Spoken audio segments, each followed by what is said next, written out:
नमस्कार बच्चों।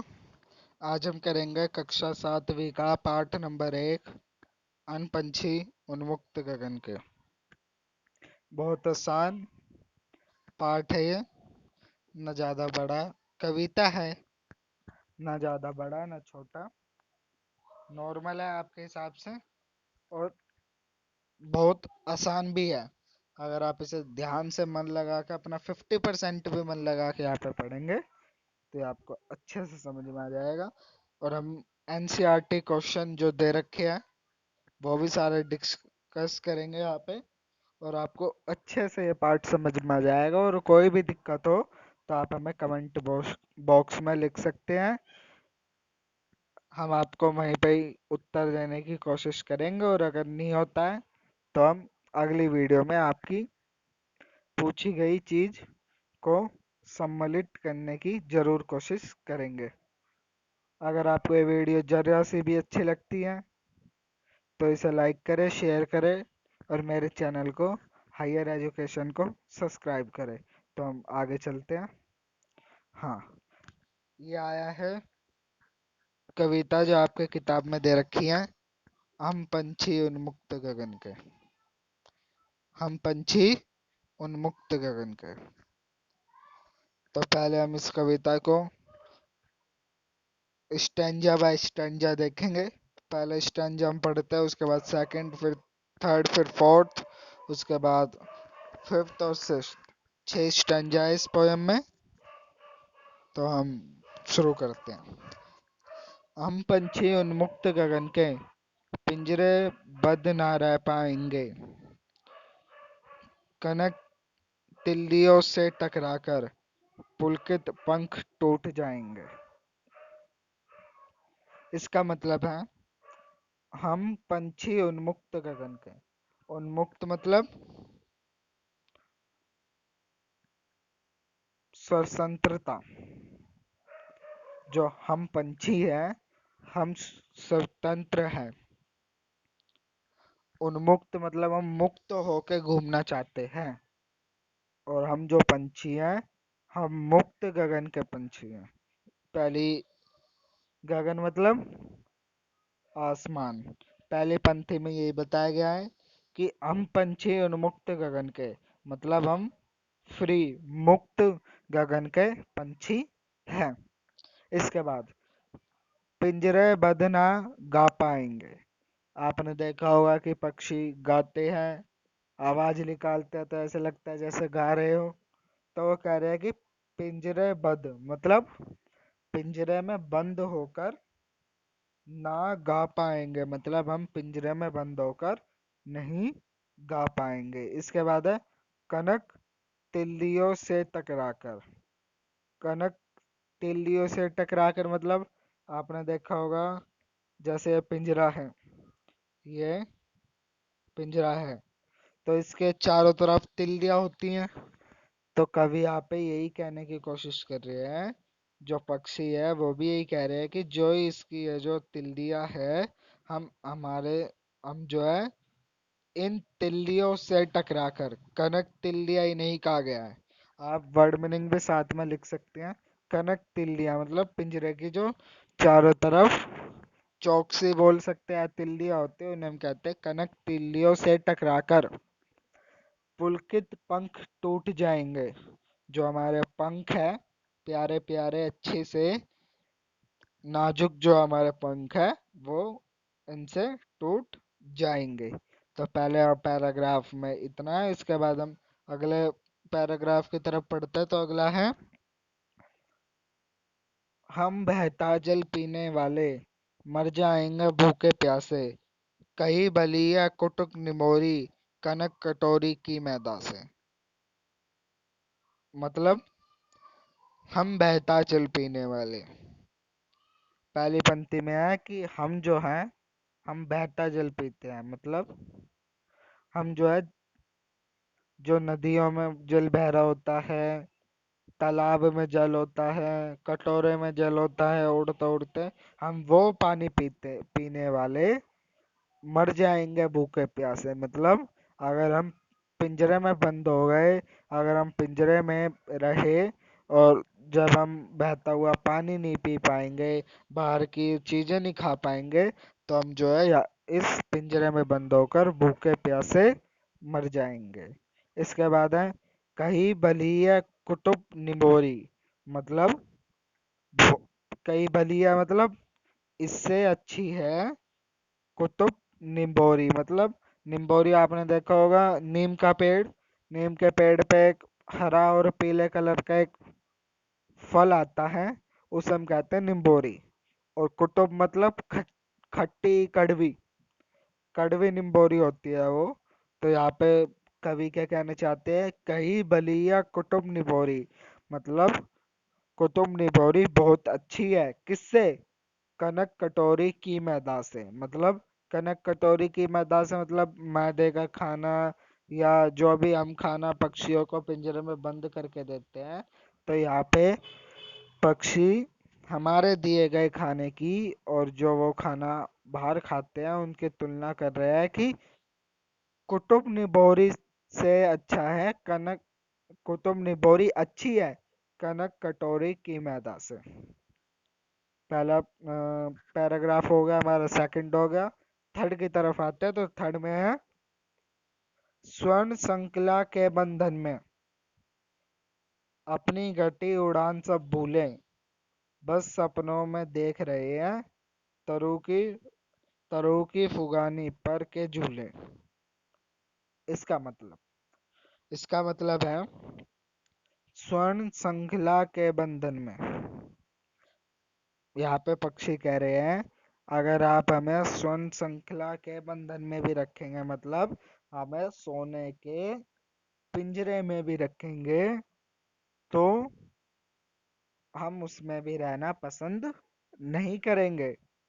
और अपनी गति और उड़ान, मतलब हम पिंजरे में बंद रहेंगे ना, हम उड़ पाएंगे ना, हम अपनी गति मतलब उड़ के तेज तेज चल पाएंगे। तो यहाँ पे यही कह रहे हैं कि हम जो है अपनी गति भी भूल जाएंगे और उड़ान भी भूल जाएंगे, मतलब उड़ना भी भूल जाएंगे, बस सपनों में देख रहे हैं। अब कहते हैं कि अब सपनों में तो क्या बचा, कि अब हम अपने सपनों में देख रहे हैं तरु, तरु मतलब पेड़, पेड़ का पर्यायवाची है तरु, कि तरु की फुगनी पर के झूले, मतलब पेड़ की फुगनी पर बैठ के झूला झूले। इसके बाद फोर्थ पैराग्राफ पे हम आते हैं। फोर्थ पैराग्राफ है ऐसे थे अरमान के उड़ते, नीले रब की सीमा पाने, लाल किरण सी चोंच खोल, चुगते तरक अनार के दाने। मतलब अब फोर्थ पैराग्राफ में हम आ गए। हमारा पहला पैराग्राफ पूरा, सेकंड पूरा, थर्ड पूरा। अगर आपको इनमें से कोई भी दिक्कत है तो आप कमेंट करिए। तो अब हम चौथे पैराग्राफ पे आ गए। ये क्या कह रहा है, ऐसे थे अरमान के उड़ते, मतलब हमारे अरमान मीन्स हमारे सपने ऐसे थे कि हम उड़ते, नीले नभ, नभ मतलब आसमान की सीमाएं पाने, सीमा मतलब बाउंड्री, जो सबसे ऊंची बाउंड्री है, नभ मतलब आसमान की, हम उसे पाने के लिए नीले नभ, नीले नभ मतलब नीला आसमान होता है, तो हम उसमें उड़ते हैं। लाल किरण सी चोंच खोल, मतलब हम जो है अपनी लाल जो चोंच होती है इसे हम खोलते, चुगते तारक अनार के दाने, और हम तारक और अनार के दाने चुगते और मजे से खाते, परंतु हम तो इस पिंजरे में बंद हो चुके हैं और ना हम अब अच्छे से उड़ पाते हैं, हम अपनी उड़ान भी भूलते जा रहे हैं, और अब तो बस उड़ना तो हमारे सपने में आने जैसा हो गया है। इसके बाद है पांचवा पैराग्राफ। पांचवा पैराग्राफ क्या है, पांचवा पैराग्राफ है होती सीमाहीन क्षितिज से इन पंखों की होड़ा होड़ी, मतलब है कि होती सीमाहीन, क्षितिज मतलब क्षितिज होता है जब आप किसी खाली जगह पे खड़े रहते हैं और दूर देखते हैं तो आपको दिखता होगा कि दो, मतलब धरती और आसमान एक जगह पर मिल रहे होते हैं। ऐसा लगता है कि उसके आगे ना धरती है ना आसमान। उस परिस्थिति को हम क्या कहते हैं? क्षितिज। तो कहते हैं कि लगती है सीमाहीन क्षितिज से इन पंखों की होड़ा होड़ी। मतलब ये जो पंख है, अब होड़ा होड़ी मतलब जल्दी जल्दी कर रहे हैं कि जो ये सीमाहीन क्षितिज है, मतलब जिसकी सीमा नहीं है, उस क्षितिज को पाने की या तो क्षितिज मिलन बन जाता या तनिक सांसों की डोरी।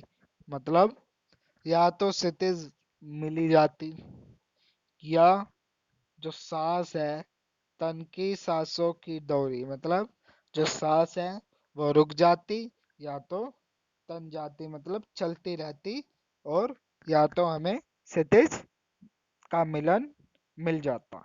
इसके बाद है छठा पैराग्राफ। छठा पैराग्राफ है, नीड न दो चाहे तैनी का, आश्रय छिन बिन कर डालो, लेकिन पंख दिए है तो अकुल उड़ान में विघन न डालो। मतलब कि हमें नीड मतलब मजे ना दो, टहनी का मतलब जो टहनी पे वो चिट मतलब बोलते हैं या मजे करते रहते हैं वो उस पर, तो यहाँ पे वही कह रहे हैं कि नीड ना दो चाहे टहनी का, आश्रय छिन भिन कर डालो। मतलब जो हम आश्रय करना चाहते हैं उसे भी छिन भिन कर लो। आश्रय मतलब मजाक करना चाहते हैं या मजे लेना चाहते हैं उसे भी अलग अलग कर दो, लेकिन पंख दिए हैं तो, परंतु जो हमें पंख दिए हैं, आकुल उड़ान में विघन न डालो। मतलब हमारी जो उड़ान है, आप उसमें विघन ना डालो, आप उसमें बाधा ना डालो, हमें अच्छे से उड़ने तो दो अगर हमारे पास पंख है। तो ये हमारी कविता थी। बहुत अच्छी कविता है, दिल को लगने वाली है कविता, और सिर्फ मंगल सिंह सुमन जी ने इसे लिखा है। हिंदी साहित्य के बड़े कवि थे शिव मंगल सिंह सुमन। तब हम आते हैं प्रश्न अभ्यास पे। प्रश्न अभ्यास, कविता से पहला प्रश्न कि हर तरह की सुख सुविधाएं पाकर भी पक्षी पिंजरे में बंद क्यों नहीं रहना चाहते? आसान सा आंसर है। अगर आपने व्याख्या ध्यान से देखी होगी इसकी, अगर आपने नहीं देखी तो आप अभी भी इस वीडियो को शुरू से चला के अच्छे से देख लें, क्योंकि आपको जब भी आएंगे। इसका आंसर है कि हर तरह की सुख सुविधाएं पाकर भी पक्षी पिंजरे में बंद इसलिए नहीं रहना चाहते क्योंकि ना तो वो उड़ पाते, ना वो टहनियों पर बैठ के बोल पाते, और जो उनके अरमान है वो पूरे भी नहीं कर पाते। मतलब जो उनके सपने हैं वो भी वो पूरे नहीं कर पाते। उन्होंने देखा था कि उन्होंने ये सपना देखा था कि हम नभ की सीमा को छू लेंगे, क्षितिज का मिलन देखेंगे। अब वो नहीं देख पाते, अब तो बस वो पिंजरे में बंद है। ये इसका पहला का उत्तर हो गया। इसके बाद है, पक्षी उन्मुक्त रहकर भी अपनी कौन कौन सी इच्छाएं पूरी करना चाहते हैं? उन्मुक्त मतलब मुक्त रहकर, फ्री रहकर। तो यहाँ पे है कि पक्षी फ्री रहकर अपनी कौन कौन सी इच्छाएं पूरी करना चाहते हैं। तो आप पहले पैराग्राफ से देखते हैं। पहले पैराग्राफ में कुछ नहीं इच्छा है। दूसरे पैराग्राफ में है, एक तो कुटुम्ब निभोरी खाना चाहते हैं, है ना। उसके बाद वो उड़ना चाहते हैं, और तरु की फागुनी पर झूलना चाहते हैं, और अपने जो अरमान है कि नीले नभ की सीमा को वो पाना चाहते हैं, और अनार के दानों को अपनी चोंच से खाना चाहते हैं, और क्षितिज को देखना चाहते हैं। ये वो कुछ इच्छाएं हैं जो पक्षी उन्मुक्त रहकर पूरी करना चाहते हैं। इसके बाद इसके बाद है भाव स्पष्ट करना। भाव स्पष्ट करना मतलब हमें भाव बताना है, इसका अर्थ बताना। या तो क्षितिज मिलन बन जाता है या तनिक सांसों की डोरी। मतलब या तो हम क्षितिज, क्षितिज मतलब मैंने आपको बताया था जहाँ पे, वो जगह जहाँ पे धरती और आसमान एक एक साथ मिलते हैं, मिलने को लगते हैं, जहाँ से दिखता है कि ना आगे आसमान है ना आगे जमीन है, उस जगह को हम कहते हैं क्षितिज। तो कहते हैं कि या तो क्षितिज मिली जाती, या तो जो सांसों की डोरी है वो तन जाती। इसके बाद कविता से आगे, और ये सब क्वेश्चन तो आपके पेपर में आते नहीं है, जब भी अगर आप इन्हें करना चाहते हो आप आपकी नॉलेज ही बढ़ाएंगे, आप इन्हें कर सकते हो। ठीक है। इसके बाद है कि भाषा की बात। भाषा की बात में पहला प्रश्न है, स्वर्ण श्रृंखला और लाल किरण सी में रेखांकित शब्द गुणवाचक विशेषण है। कविता से ढूंढकर इस प्रकार के 3 और उदाहरण लिखिए। गुणवाचक मतलब जो गुण बता रहे हो, तो आपको ऐसे 3 शब्द और लिखने हैं जो कि किसी चीज का गुण बता रहे हो। जैसे कुटुम्ब निबोरी हो गया, कुटुम्ब मतलब खट्टी निबोरी। तो ऐसे आपको लिखने हैं शब्द ढूंढ ढूंढ कर। और द्वंद्व समास का दूसरा प्रश्न पूछा गया है। द्वंद्व समास होता है जिसके बीच में समासिक चिन्ह लगता है। समासिक चिन्ह क्या होता है? ये वाला चिन्ह, डंडे वाला चिन्ह जो होता है, इसे हम कहते हैं समासिक चिन्ह। और जब आपको जैसे दे रखा हो राम, फिर सामाजिक चिन्ह, फिर राम, है ना। अभी इसका द्वंद्व समास क्या बनेगा? राम और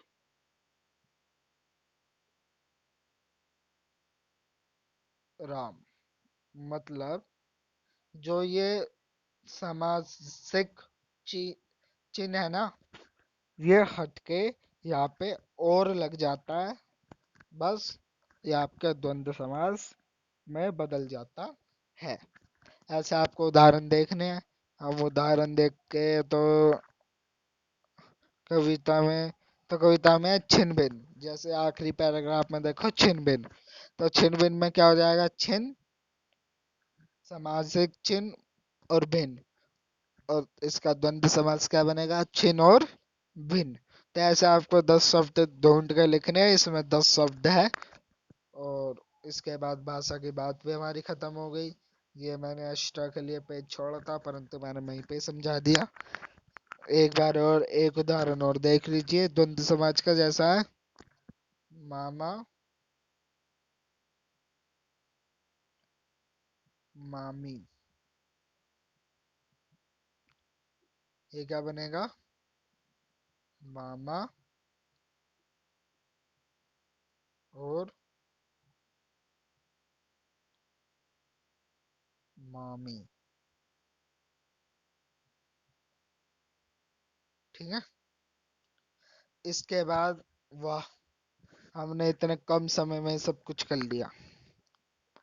एक बार तालियां बजा लो अपने लिए। हाँ, तो अब हमारा चैप्टर समाप्त हो गया। अगर आपको किसी का भी वर्ड मीनिंग ना आ रहा हो, या कविता की व्याख्या अच्छे से समझ में नहीं आया, या कोई प्रश्न नहीं आया, तो आप हमें कमेंट करके बताएं। हम कमेंट के माध्यम से ही आपके सवाल का उत्तर देने की कोशिश करेंगे, या फिर अगली वीडियो में हम उसे सम्मिलित करेंगे। अगर आपको हमारी ये वीडियो अच्छी लगी हो तो इसे सब्सक्राइब करें हमारे चैनल को, और लाइक भी करें, और अपने दोस्तों को भी पहुंचाए ताकि वो अच्छे से पढ़ पाए, पेपर के लिए रेडी हो जाए। और ऐसी मजेदार वीडियो और पढ़ाई की सारी वीडियो आपको मैं हमारे इस चैनल पे मिलती रहेगी। हर मंगलवार और शनिवार वीडियो आती रहेगी, तो आप देखते रहिए। Thank you for watching. धन्यवाद। जय हिंद, जय भारत, जय माँ भारती। धन्यवाद।